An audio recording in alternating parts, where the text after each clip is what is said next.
ብፁዕ አባታችን ብፁዕ አቡነ ሳዊሮስ በኢትዮጵያ ኦርቶዶክስ ተዋሕዶ ቤተክርስቲያን የመንበረ ፓትርያርክ ጠቅላይ ጽሕፈት ቤት ዋና ስራ አስኪያጅ ኃላፊ፣ የደቡብ ምዕራብ ሸዋ ሀገረ ስብከት እንዲሁም የሸገር ሲቲ ሀገረ ስብከት የታላቁ ገዳማችን የምስካየ ኅዙናን ገዳም የበላይ ኃላፊ ሊቀ ጳጳስ፣ እንዲሁም በዚህ የተገኛችሁ ሊቃውንተ ቤተክርስቲያን እንደየማዕረጋችሁ የስራ ደረጃችሁ፣ ምእመናን በደመ ክርስቶስ የከበራችሁና የዳናችሁ ድነት የታወጀላችሁ አባቶች፣ እናቶች እንዲሁም በእናንተ ምክንያት ለዚህ በዓል መከበር ለመገኘታችን ምክንያት የሆናችሁ ወጣቶች ሁላችሁንም ፍቅርና ሰላም በሆነው በአምላካችን ስም ሰላም እላችኋለሁ። እንደምን አመሻችሁ? እንደምን ዋላችሁ? እንደምን ሰነበታችሁ?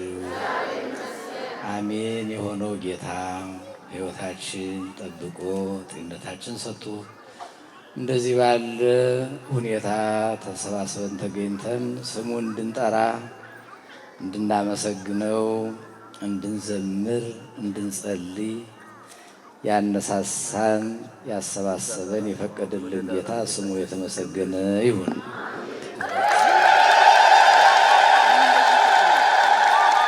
አዎ ጥሩ ዝማሬ ነበረ።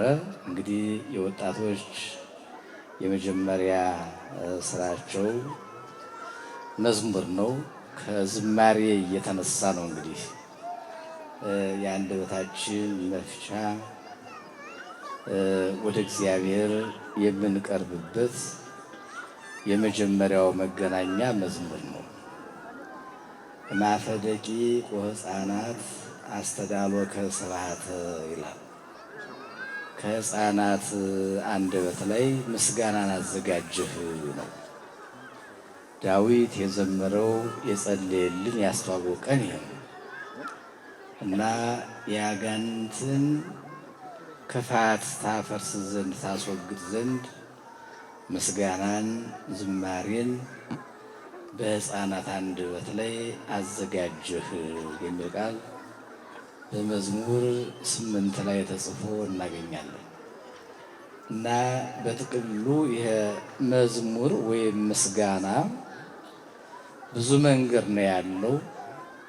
አሁን ግን ባጭሩ 4 አይነቶችን የመዝሙር ድርሰት አሳያችኋለሁ። አንደኛው በሉቃስ ወንጌል ምዕራፍ 1 ቁጥር 68 ላይ ይትባረክ እግዚአብሔር አምላከ እስራኤል ዘተሳሃለነ ወገብረ መድኃኒተ ለሕዝበ ዚአሁ፣ የእስራኤል አምላክ ጌታ ይባረክ ይላል። የእስራኤል ጌታ አምላክ ይባረክ፣ ይቅር ያለን ጌታ ይባረክ፣ መድኃኒትን ለሕዝቡ አዘጋጅቷልና ይላል። መድኃኒትን ለሕዝቡ አዘጋጅቷልና የእስራኤል ጌታ አምላክ ይባረክ፣ መድኃኒት አድርጓልና ነው። ይሄ የምርቃን መዝሙር ነው። የቡራኬ መዝሙር አባቶች የሚባርኩበት፣ ሕፃናት የሚባርኩበት፣ ወላጆች እናቶች ልጆቻቸውን እንዲባርኩ እንዲመርቋቸው የተዘጋጀ የመዝሙር አይነት ነው። ይህን ቃል የተናገረው ታላቁ ካህን የብሉይ ኪዳን መጨረሻ የአዲስ ኪዳን መግቢያ ላይ የነበረው ዘካርያስ ነው።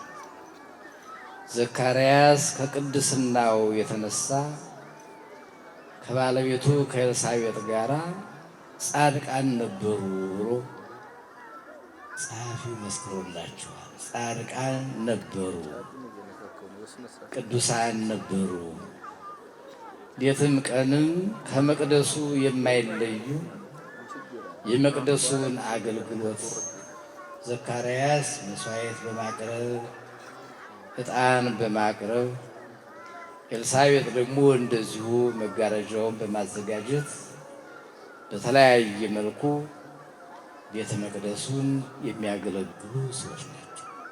ከዚህ አልፎ ደግሞ የዮሐንስ እናትና አባት ናቸው።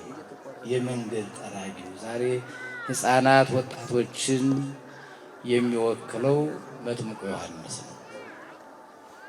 በአንደበቱ ስህተት የማይገኝበት የማይጠጣ የማይሰክር አላ የመል ላዕሌሁ መንፈስ ቅዱስ የመላበት የወጣቶች መሪ ማለት ዮሐንስ ነው። ዛሬ ይህን 4ኛ ዓመት ስታከብሩ እናንተን እንደ ሞዴል ሆኖ የሚመራችሁ ከብዙዎቹ አንዱ ዮሐንስ ነው። ስለዚህ የዮሐንስ አባት ይህን አይነት የምርቃን ዝማሬ አቅርቧል። በዚህ መልኩ ማመስገን፣ መዘመር፣ እግዚአብሔርን ማወደስ፣ በምናቀርበው ዝማሬ ደግሞ እርስ በርሳችን የምንባረክበት ማለት ነው። ብፁዕ ሕዝብ ዘያምር የብቦ እግዚአብሔር የባረከው ሕዝብ እልልታን ዝማሬን ያውቃል። እልልታን፣ ውዳሴን፣ ዝማሬን የሚያቀርብ ሕዝብ የተባረከ ነው። ይህ የምርቃን የቡራኬ መዝሙር በዚሁ በሉቃስ ወንጌል ምዕራፍ 1 ቁጥር 46 47 ስትመለከቱ ደግሞ ታብዮ ነፍሴ ለእግዚአብሔር፣ ነፍሴ ጌታ እግዚአብሔርን ታመሰግነዋለች የሚል ቃል ተጽፎ እናገኛለን። ይህ ደግሞ የምስጋና መዝሙር ነው። ስለተደረገልን ነገር ሁሉ እግዚአብሔርን ማመስገን ነው።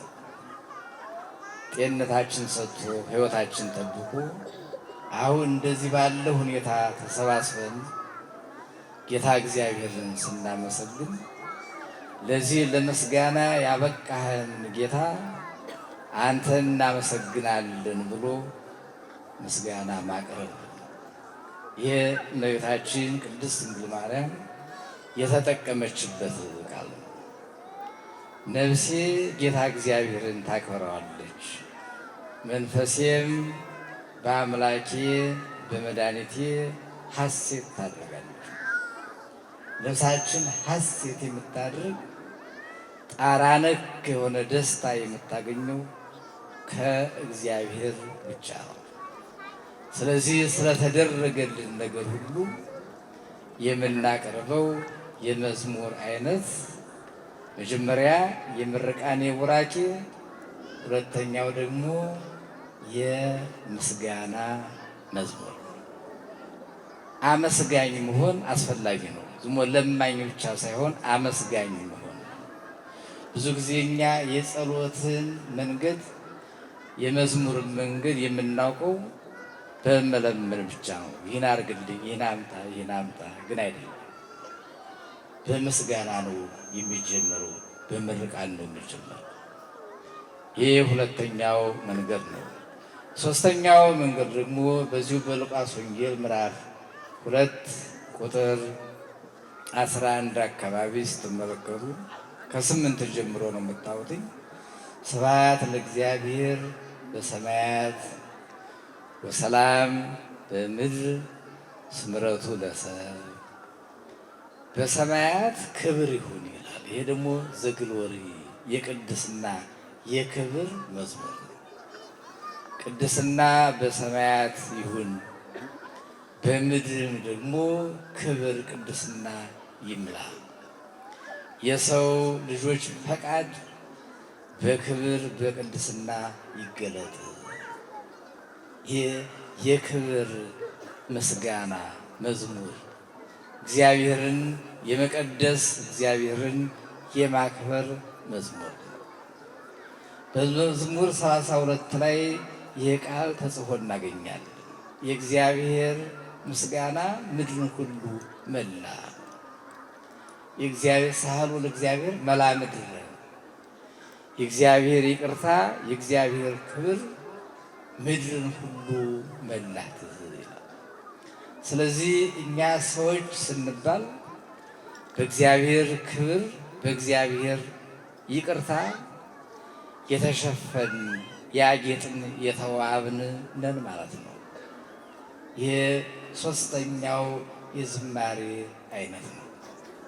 ይህን ዝማሬ ያቀረቡት ቅዱሳን መላእክት ናቸው። ጌታ በተወለደ ጊዜ ከልባቸው በእውነት ክብር በሰማይም ይሁን ምድርም የሰው ፈቃድ በምድር ላይ ይክበር ነው ያለው። መጀመሪያ ምድሪቱ ወርግም ተትኩን ምድር በእንቲአከ፣ ምድር ከአንተ ኃጢአት የተነሳ የተረገመች ትሁን ተብሎ ነበር። ጌታ ሲወለድ መላእክት ሲዘምሩ ያ እርግማን ተወገደና ለሰው ልጆች ክብርን ተሞሉ፣ ይቅርታን ምሕረትን ተሞሉ። ስለዚህ እኛ በምን አኳኋን ነው ያለነው? በይቅርታ በጌታ ምሕረት በጌታ ክብር። ጌታ ስላከበረን በይቅርታው ስለሸፈነን ኃጢአታችን ሁሉ አስወግዶ በምሕረት እጁ ስለዳሰሰን እንኳን ደስ አላችሁ እላችሁ። አራተኛው መዝሙር በዚሁ በሉቃስ ወንጌል ምዕራፍ 2 ቁጥር 26 አካባቢ ትመለከታላችሁ። እሱ ደግሞ ምን አይነት መዝሙር ነው? ይእዜ ተስዕሮ ለገብርከ ወይም ይእዜ ሰዓሮ ለገብርከ፣ ጌታ አምላክ ሆይ አሁን ባሪያህን ታሰናብተዋለህ። ባሪያህን ታሰናብተዋለህ። ለምንድን ነው የሚያሰናብተው? እስመሪያ አዕይንተ አድኅኖተከ፣ ዓይኖች ማዳንህን አይተዋልና ጌታን አሰናብተው፣ ባሪያህን አሰናብተው። ይህ ደግሞ የምን መዝሙር ነው? የስንብት መዝሙር ነው። ለካ ሰዎች ሲሰነባብቱ ባይ ባይ እየተባባሉ እየዘመሩ ነው የሚሰነብቱ። ይህን መዝሙር የዘመረው ከጥንት ከሊቃውንቶቹ ከሰባ ሊቃናት አንዱ የሆነው ስምዖን የተባለ በጣም ሽማግሌ ሰው። የሰው ታሪክ ደግሞ የሚያስገርም ነገር ነው። እድሜ የተቀጠለለት፣ ለካ ጸሎት እድሜ ይቀጥላል። አዎ ይቀጥላል። በኢሳይያስም ተጽፎ እናገኛለን። 15 ዓመት የተቀጠለለት እድሜ የተጨመረለት ሰው አለ በጸሎት ነው። ጸሎት እድሜን የሚያረዝም ልብን የሚቀድስ የሰውን ሕይወት በፍቅር የሚሞላ አለኝታችን ጸሎት ነው። የሚጸልይ ሰው ተሰናከለ ተብሎ አይታወቅም። የሚጸልይ ሰው ብቻ እንደቆመ ይኖራል፣ በእግዚአብሔር ቤት ይኖራል። ይህ በበለጠ ለወጣቶች አስፈላጊ ነው። ከዝማሬው ጋር የጸሎት ልምምድ በነገራችን ላይ አሁን የጠቀስኳቸው መዝሙሮች የሚታወቁትኝ ጸሎተ ማርያም በሚባል ነው፣ ወይም ጸሎተ እግዝእትነ ማርያም ነው። ከዚሁ ምዕራፍ ላይ ነው ያለው። እመቤታችን የጸለየችው ጸሎት ነው የሚባለው፣ የምስጋና ጸሎት የተባለው በዚያው ነው የሚቀጥለው። ስምዖንም እንደዚሁ ነው። በጸሎት የተጋ ሰው ነበር፣ ከመቅደሱ የማይለይ መሲሁን ሳያይ እንደማይሞት ተነግሮት ነበረ። ኢይመውት ዘእንበለ ይርአይ መሲሖ ለእግዚአብሔር፣ እግዚአብሔር የቀባውን ንጉሥ ሳያይ እንዳይሞት በጸሎቱ እድሜ የተቀጠለለት ሰው። አሁን ጌታን ከታቀፈ ካየ በኋላ ነው የጸለየው። ይእዜ ተስዕሮ ለገብርከ እግዚኦ በከመ አዘዝከ፣ ባሪያን እንደ ቃልህ እንዳዘዝ አሰናብተኝ። ምን እያል ነው? ልሙት ይበቃኛል እያለ ነው። ለካ ሰው እየሞተም ይዘምራል። እየተሰናበተ ይዘምራል። ምክንያቱ እስመሪያ ይንተ ያድኖተከ ዓይኖች ማዳንህን አይተዋልና በቃ ይሄ የቅድስና መጨረሻው ተመልከቱ። ይበቃኛል አሰናብተኝ፣ ዓይኖች አንተን አይተዋልና። የጌታን ዓይኖች እንድናይ ወይም የጌታን ማዳን ያዩ ዓይኖቻችን አሁንም የተቀደሱ ናቸውና ይህን ያሳየን ጌታ ስሙ የተመሰገነ። ስለዚህ ዝማሬ የምርቃኔ ወራኬ የምስጋና የክብር የቅድስና የስንብት መዝሙር በዚህ መልኩ ስታቀርቡ ወጣቶች ምስጢሩ እየገባችሁ ቃሉ እያሳደጋችሁ ስለሚሄድ እንደው እናንተ ስትዘምሩ ስለሰማው ይህን ቃል ላካፍላችሁ ነው የወደድኩት። ስለዚህ እግዚአብሔር አምላክ ይህን ስላደረገ አሁን ስሙ የተመሰገነ ይሁን። ወጣት በቤተ ክርስቲያን ጌታ የተናገረው ቃል በጎችን፣ ግልገሎችን፣ ጠቦቶችን አደራ ነው። እናንተ ለቤተ ክርስቲያን አደራ የተሰጣችሁ ናችሁ። ቤተ ክርስቲያን እናንተ ላይ ስትሰራ ነው። ወጣት የሌላት ቤተ ክርስቲያን አትቀጥልም። ተመልከቱ። ወጣቶች ከስር በቃለ እግዚአብሔር ወተት በሆነው ቃል ሲያድጉ ቤተ ክርስቲያን ትቀጥላለች። አጊጣ ከበራ የምትታየው በወጣቶች ነው። ይህን ጌታ ለቅዱስ ጴጥሮስ አደራ ብሎ ሄደው ይኸውም ጌታ በሚያርግበት ቀን ነው። በሚያርግበት ቀን የመጀመሪያ ስራው ወጣቶችን አደራ፣ ሕፃናትን አደራ። ከዚያ በፊት ደግሞ በብሉይ ኪዳን በወጣትነት ዘመን እግዚአብሔርን ፍራ ነው። እግዚአብሔርን አገልግል ነው። በወጣትነት ዘመን እግዚአብሔርን አገልግል። መጽሐፈ መክብብ ምዕራፍ 13 ላይ ተጽፎ እናገኛለን። የሰሎሞን ቃል ነው። የሰሎሞን የሚባለው ሰው በ12 ዓመቱ የነገሰ ነው። በ12 ዓመቱ ንጉሥ ሲሆን አባቱ ዳዊት ሰው ሁን ብሎ ነው የመከረው። ሰው ሁን ነው። ምን ማለት ነው? ሰው ሁን ማለት እግዚአብሔርን ፈልግ። በዚህ መልኩ የተቀደሰ የተባረከ ሰው ነው። 3 መጽሐፍ ጽፏል። ከ3ቱ መጽሐፍ አንዱ መኃልየ የሚለው የቅኔ መጽሐፍ ነው። እዚያ ላይ የሚናገረው ስለ ቤተ ክርስቲያን ውበት፣ ስለ ወጣትነቱ ነው የሚያወራው የሚናገረው። እስራኤልን በወጣቶች መንገድ አስቀምጦ ብዙ ነገር ይናገራል። የወጣትነትን ሕይወት ነው የሚናገረው። ሁለተኛው መጽሐፍ ምሳሌ የሚባለው መጽሐፍ ደግሞ ስለማስተዋል ይናገራል። ስለማስተዋል ምናልባት 40 ዓመት 50 ዓመት እድሜ እያለው ሊሆን ይችላል የጻፈው። መኃልየ በጣም በወጣትነቱ ነው። መጽሐፈ ምሳሌ የሚመክረው ብዙ ጊዜ አስተዋይ ሁኑ፣ ተመካከሩ፣ ምክር ከሌለ ዘንድ የታሰበው ሁሉ ይፈርሳል። እግዚአብሔርን የሚያገኝ የሚያስተውል ሰው ነው ይላል። ጥበብ ማለት እግዚአብሔር መፍራት ነው ይላል። ወጣት ልጅ ማለት የእናት አባቱን ምክር የሚሰማ ነው ይላል። ይህን ይናገራል። ወደ መጽሐፈ መክብብ ላይ ሲደርስ ደግሞ ተመልከቱ። ከሸመገለ በኋላ የጻፈው ይመስላል። በጣም ከሸመገለ ካረጀ በኋላ ምንድን ነው የሚለው? ከንቱ ከንቱ የከንቱ ከንቱ። የዚህን ዓለም ነገር የሚገልጥበት ቋንቋ ያጣል። ከሰማይ በታች ያለው ነገር ሁሉ ከንቱ ከንቱ የከንቱ ከንቱ ነው።